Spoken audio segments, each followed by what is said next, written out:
In today's news, tension brews between the police and the people of the BVI, and business owner Ms. Deborah Reynolds joins us to discuss issues with the business community. BVI Education Minister forms a special committee to assist with the way forward in education. All this and more when 284 News returns.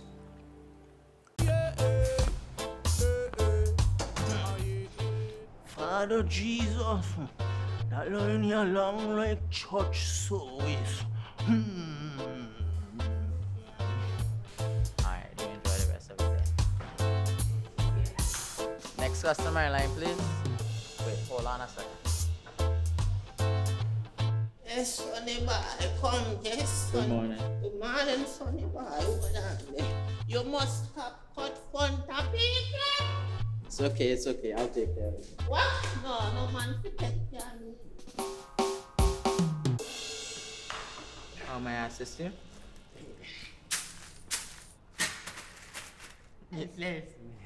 You want top of power? You want top of power? Join the prepaid party with CCT and enjoy more affordable data plans, more top-up promotions, more savings with hero bundles, and more value for your money each and every Tuesday with Top Up Turn Up Tuesday. Visit a CCT store today or anywhere CCT Top Up is sold and top up your phone. 5, 10, 15, 20, 25, 30. You want top up or? Is business slow? Cash flow down? Hosting an upcoming event? We can help. Advertise with 284 Media and take your business or event to the next level by enhancing your present marketing and messaging strategies. Allow our team of experts to create a personalized ad that sets your business apart from all the rest. This could be your business or event. So, what are you waiting for? Contact our marketing team at 284media at cctbvi.com. Advertising with us works. Welcome everybody. A pleasant evening to each and every one of you. It's Wednesday, September 9th, 2020. We're coming to you live and direct out of the beautiful British Virgin Islands. I'm Ron Grant. And my name is Javon Wilson. So happy to be joining you once again for another edition of 284 News. Ron, lots going on the local, indeed. regional, and international scene. But locally, Ron, we have to touch on the fact that there seems to be a grave disconnect between the police and the people of this BVI community. You know, a lot of us don't know, one, I think, our constitutional rights, and then there's some of us who have, there's an issue with respect, and it is resulting in a lot of chaos in the community. I know viewers by now, you guys would have seen the video of a man being arrested by the Royal Virgin Islands Police Force. Ron, that video certainly went viral. And there are many questions, so we'll be getting into that deeper a little later on the newscast, Ron. Most definitely, and in that same breath, Jovan, this is something that has been continuing on for a very long time. We're going to break it down. I think that definitely there needs to be some understanding between law enforcement, of course, as it pertains to what persons should expect. In addition to that, also persons in the community as it pertains to what is expected of them as civilians. It's very important that we have this conversation. I know we issued a poll on the Facebook page that really allowed persons to give their concerns or their suggestions as it pertains to exactly what is the disconnect between the Royal Virgin Islands Police Force and civilians. So we're going to make sure we take a following of that and make sure that we're sharing that with the general public. Absolutely, Ron. We have to bridge the gap because law enforcement is needed. And on the other hand, we have to ensure that we are respecting the rights of all the persons living here within the British Virgin Islands. So we're going to head straight into our newscast for today. Just yesterday, like we mentioned, a video was circulating in the BVI, and residents are now really outraged following the arrest of this man in the Eastern community. Viewers, if you're yet to view the incident, let's take a look.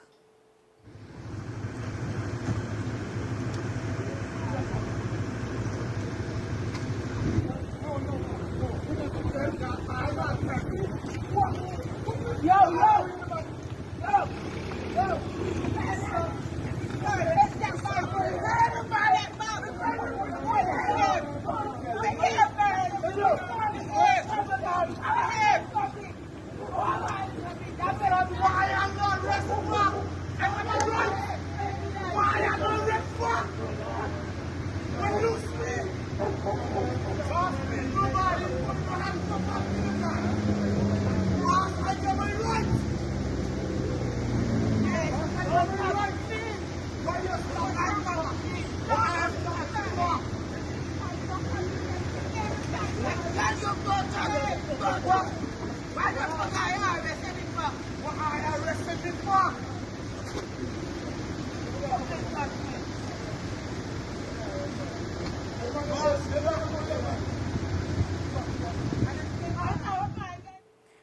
quite a tragic video to watch, Ron, and I think more and more persons are really pulling out their phone and trying to capture what is happening in the community.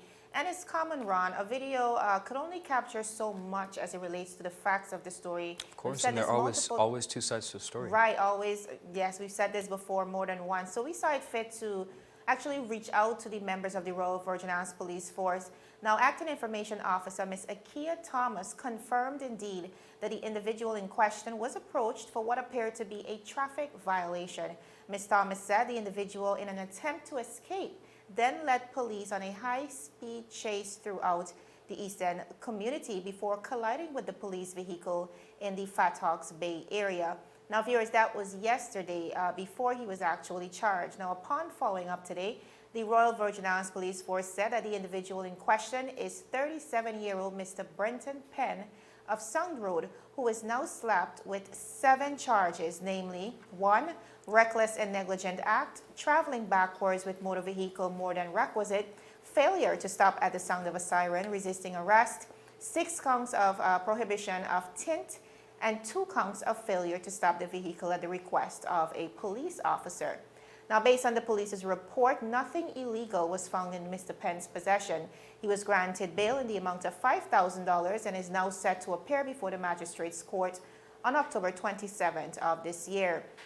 So again, Ron, based on the police report, this individual was basically approached because of a traffic violation. Prior to the recording of the video, the accused would have led the police on a high-speed chase. Now, a lot of concerns, Ron. A couple of the troubling concerns coming out of the video, and one of them is the excessive use of force. You know, and this topic continues to come up in our conversations regarding police and community relations. What exactly is the protocol to be followed by the police, and at what point does aggressive force become a priority? Now, to gain a better understanding, we reached out to the Commissioner of Police, Mr. Michael Matthews, but because he's currently on vacation, Acting Commissioner of Police, Mr. Alwyn James, then said, and I quote, "The Royal Virgin Islands Police Force has a use of force policy that we are governed by in these situations," end of quote. Now, Ron, another troubling concern, especially in light of the fact that we are living in a COVID era, and also that several police officers would have recently tested positive for COVID-19. The question begs to be asked, why were 2 of the 4 police officers on the scene not wearing their protective masks? And to that, the acting commissioner said, and I quote, "It is evident in the video that some officers are not wearing their masks. This is outside of the guidance and protocols for officer safety in the COVID-19 pandemic." So around here we see the acting commissioner touching on some of the prominent concerns, but not necessarily addressing it in detail as to when is the aggressive force warranted. Clearly we know there has to be some type of protocol in place as it relates to training. I'm sure there are steps that must lead to aggressive force being used, but clearly that was not deeply or detailed in his response to us here at 284 Media. And secondly, how was the officers reprimanded for not wearing their masks? That too was not detailed within his response. And unfortunately, the reality is it might leave a lot of questions, more questions than answers. And additionally, while that was captured, while what was captured in the video is troubling to watch, we cannot also deny the fact that, you know, of what occurred even prior to the police arresting this man. He was approached by law enforcement. He attempted to flee the scene, which begs the question now of whether all of this could have been avoided, Ron. Well, definitely, Jovan, as we seek to bring some clarity, one of the questions that continue to come up, because of course in the months gone by, the conversation of police immunity has come up, and this is a conversation that has seemingly startled the community somewhat, because we see in cases gone by the issue of tasing has arisen and excessive use, but here the acting commissioner is saying that they do within their means have that right. We'll continue to follow the story because law and order in the British Virgin Islands is a very dear issue to us, and we want to make sure that all our residents and visitors continue to be safe, and not only that, are acting in accordance. Both the Royal Virgin Islands Police Force and civilians and residents are acting within accordance to laws and regulations. Absolutely, because Ron, we have to admit that as of right now, that relationship is pretty fragile. It is. You know, we need to find ways to bridge the gap. And, you know, one of the things we've seen, even coming out to the poll that you mentioned a little earlier, is the fact that we need the community we need the police in the community more outside of their regular duties. And equally, we need the respect of the wider community, because in the absence of law enforcement, a lot can go wrong. So there are many ways for us to work together on this. Some have suggested having little policing groups within our community so that we could bridge that gap. Ron, whatever it takes, we need to get to that. Indeed. Now, continuing on, viewers, on the local scene, the Minister of Education and Culture, Dr. the Honorable Natalia Wheatley, revealed that a special committee has been formed to assist schools and students in some instances. Honorable Wheatley spoke to this during a live forum which focused on the reopening of schools in accordance with the Education Act 2004. Now, the minister has the power to appoint a special committee in accordance with this act. One special committee that has been formed is the Veterans Education Task Force, also known as VET.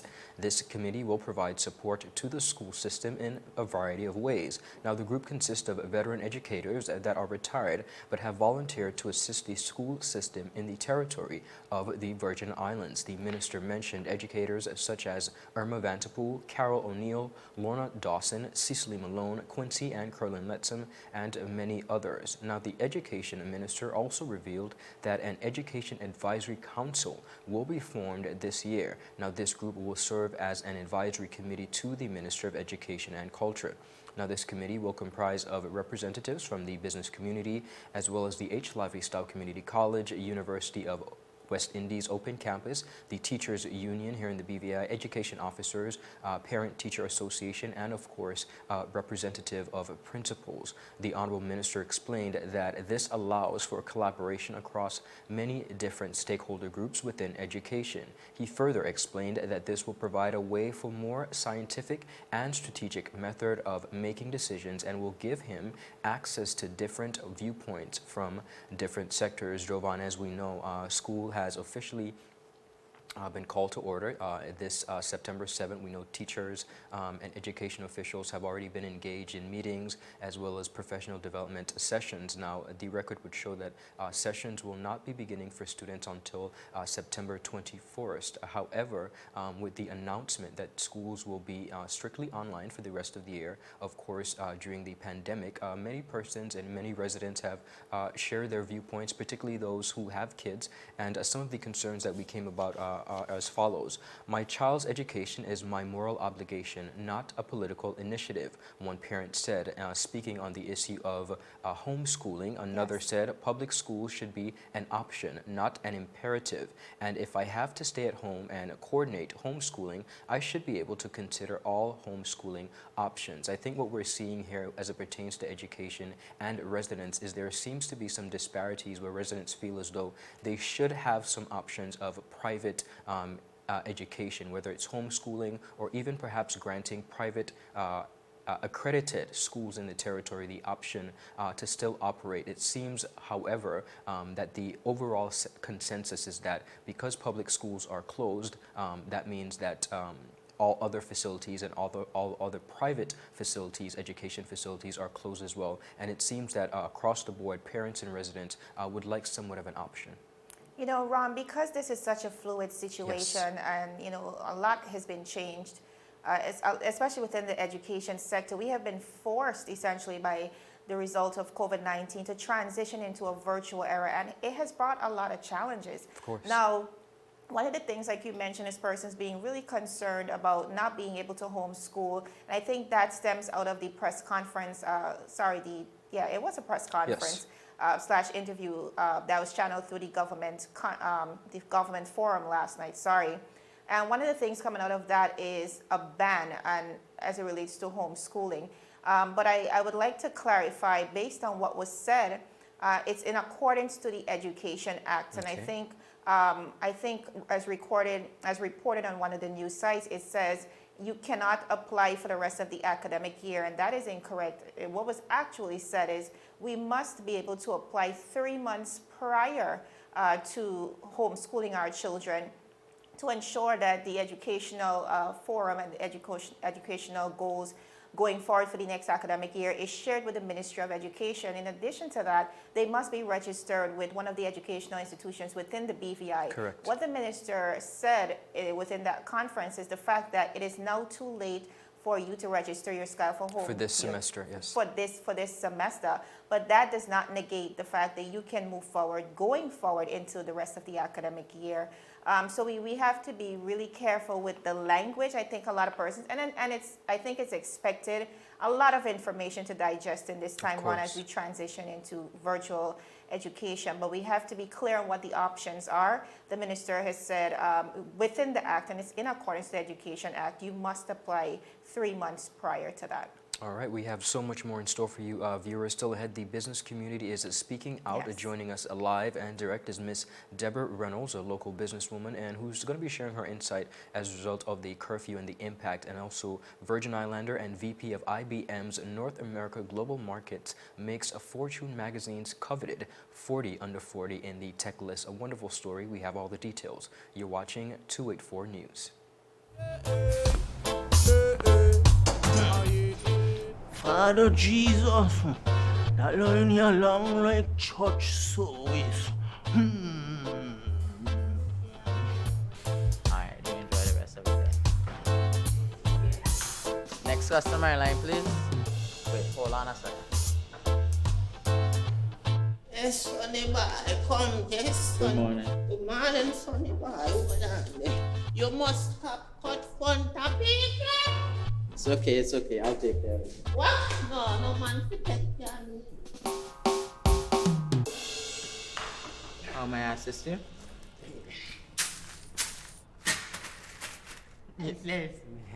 You want top of power? You want top of power? Join the prepaid party with CCT and enjoy more affordable data plans, more top-up promotions, more savings with hero bundles, and more value for your money each and every Tuesday with Top Up Turn Up Tuesday. Visit a CCT store today or anywhere CCT Top Up is sold and top up your phone. 5, 10, 15, 20, 25, 30. You want top of power? Viewers, welcome back to 284 News. Now, the economic fallout for many small businesses has been devastating here in the BVI, with closed borders, curfew restrictions, and of course, limited spending power. Many business owners find themselves currently in a predicament. So today we are live with the owner of Omi Fashions, the beautiful Miss Deborah Reynolds. Welcome, Deborah. Hi, Joanne. How are you? I am doing well. Thank you so much for joining us. Now, Deborah, you are certainly one of the prime business brands in the BVI. I mean, you speak to all things fashion, and of course, doing your part to just support the economy. Coronavirus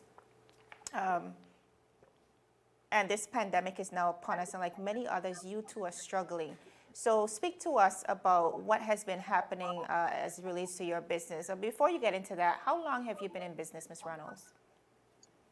25 years and some months this year. 25 years. Wow. 5 years So and you some have months. just about 3 store locations, and in light of everything that is happening, what are some of the changes that your business very specifically had to go through to keep up with the new regular? All right. Well, first of all, we're a customer, and you know the brand has been associated with fashion shows. That's our main way of marketing and that kind of stuff. We've had to now go back to virtual fashion shows, as you have seen. Fashion shows is our main marketing tool. We've had to cut back on staffing. We've had to reduce hours. And we've had to actually change our price points to accommodate what's happening. So we're now in terms of profit at a lower price point. And those are some of the changes that we've had to adjust to the clothing as well. We've had to change some of the type of clothing that we've been carrying for years.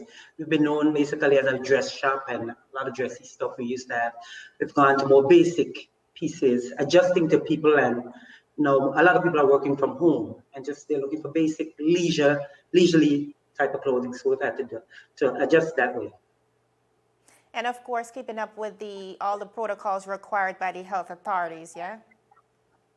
Oh yes, definitely, definitely. I And we also saw understand that it. you So launched a website. we launched the website, yes, right at the beginning of the first lockdown. We launched umifashions.com, which is an online store. So we have been trying our best to respond to the situation. As we know, it's a fluid situation, and we're trying our best to do what we have to To do adapt. to adjust. All right. Now, via social media yesterday, you mentioned very clearly, the bank is calling. You even got a bit personal, Debbie. You said, hey, I'm calling on my customers. I'm doing everything that I can, but still, nevertheless, coming up a bit short. Can you speak to that a little bit for us? And not just on the full impact of the pandemic, but having to operate between the hours of now 5 a.m. to 1 p.m.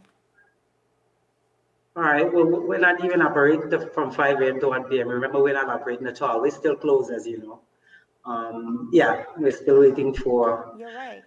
the word to open. Remember, we're a clothing store. So we are basically, for us, it's a lock. We're locked out right now. Um, Yesterday's post, I will say to you, before I even say I should make a disclaimer, should not be taken as a personal thing targeting anybody or any. What I did was the pressure I was feeling, not only for me, I was shedding light on the situation. I had to get a little personal to shed some light. But over the last couple of days, you would not believe the amount of people I've been talking to that just text you, say, what's happening? How are you doing in your store? Because we can't even meet or obligations. We can't do this and that. I've been hearing it on and on and on and on. And then yesterday, it came to me. I'm going through doing my fashion shows. We've done the website. We've done everything we're supposed to do. And we understand that the situation is one that you have to make changes as you go along. But when I realized that I'm on the line with a loan officer reminding me that my loan is due in a couple of days, and I'm still trying to see if I can make what I have to make to pay my loans. You have to remember, as a not so small business, I like to call it that, for me, as a not so small business owner, this is my bread and butter. The stores, that's my bread and butter. That's how I exist. That's how I live daily. That's how I meet all of my obligations. And I understand us having to, probably for the curfew and having to reduce hours and that sort of stuff. For the time being, yes, when you had to do it. But to keep us totally locked down with not even, to me, I'm not even understanding when we're gonna open. So I couldn't even tell my loan officer yesterday, I'm gonna be okay. We're gonna have like 3 more days, 5 more days. I'll be open for 5 more days before the 15th. So I'll be able to do whatever I have to do. I don't even know. I remain close. So I got a little frustrated, to be honest with you, but it's not me alone. I've made it personal to me, but I was echoing the sentiments of a lot of business owners, small business owners in our community, what they're going through. I heard one was telling me he's going to close down. He's going to close down. Another person was telling me not even internet, because they've been using all their resources. All people are telling you you should have had 3 months saved. Our 3 months would be depleted by now, as you recall. So Right. we're draining everything that we have at this point in time, and it's hard. It's hard. And I want to take the time to thank people who reached out yesterday. A lot of people reached out via inbox Yes. me, offering monetary assistance, that sort of stuff. And I had to say, no, it's fine. I am not looking, and I want to be clear, not for a handout. I am looking for a hand up. And I think a lot of people, businesses, other business owners in the community feel the same way. We're not looking for handouts. We're happy, yes, if you can, but we want a hand up. We want a hand up. Absolutely. All right, Ms. Reynolds, I know it must be difficult because many persons indeed are echoing those sentiments. We want to be able to take care of ourselves. We want to keep the economy going internally while the borders remain closed. We have the ability to do that, but we must first learn to manage ourselves. And I think a lot of persons within this situation are saying, listen, we can police ourselves. We are able to do the right thing. Trust us, please, with this opportunity. Ms. Reynolds, we're out of time, but I want to thank you so much for joining us. And of course, we'll keep the conversation going with you to see what's going on within the business community. So thank you so much. All right, you're most welcome. Thanks for having me. All right, viewers, that was the owner of Omi Fashions. Now, Ron, I know this is certainly one of the concerns, especially highlighted recently by the leader of the opposition, Honorable Marlon Penn, really calling for some assistance for the business community, which has essentially been crippled and shut down as a result of this pandemic, but by default, the extended curfews, the lockdowns we've been seeing in the BVI, and they're calling for help because they need it. Most definitely. And Jovan, this is a conversation that I think will absolutely continue. More and more we see where the struggle, as our peers would say, the struggle continues. And we definitely want to be able to carry the narrative of both, not only just the government of the Virgin Islands and the struggle to keep the economy afloat, but also from the aspect of business owners. And we thank Ms. Reynolds so much for stopping by and giving her take on the situation. Viewers, all this and more, we have a lot in store for you. We're going to take a quick commercial break. We'll be right back. Brilliant Hands and Minds tutoring services, one-on-one tutorials in math and English, intense homework assistance, academic enrichment, school projects, effective communication and public speaking development, sign language for adults and children on Saturdays only. Registered with the Virgin Islands High School Certificate Program, Brilliant Hands and Minds can help you too. Offering intense curriculum-based training to help you or your loved ones get their high school diploma. It's time to make your family's education a #1 priority. Hurry, space is limited. Brilliant Hands and Minds Learning Center. We are the trained education professionals.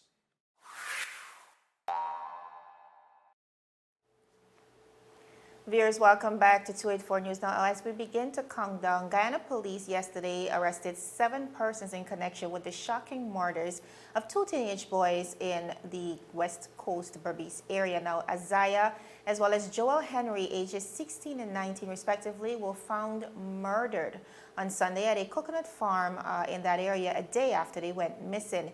Viewers, their bodies were mutilated with chops on their necks, heads, and faces. 16-year-old Isaiah had an X carved on the back of his head and his forehead, while Joel's chest was cut open, exposing his organs and also suffering from several broken bones. Their fingers were chopped off, and it's also alleged that they may have been dragged by horses for miles before being killed. Now, the post-mortem today conducted showed that both of the victims died from hemorrhage and shock due to multiple incised injuries. Now, Ron, the murders, as you can imagine, triggered protests throughout Guyana. That has led to police firing tear gas. We've seen rubber pellets in an effort to break up the protesters. Some of these protests, however, have turned really violent, leaving many innocent civilians robbed and beaten.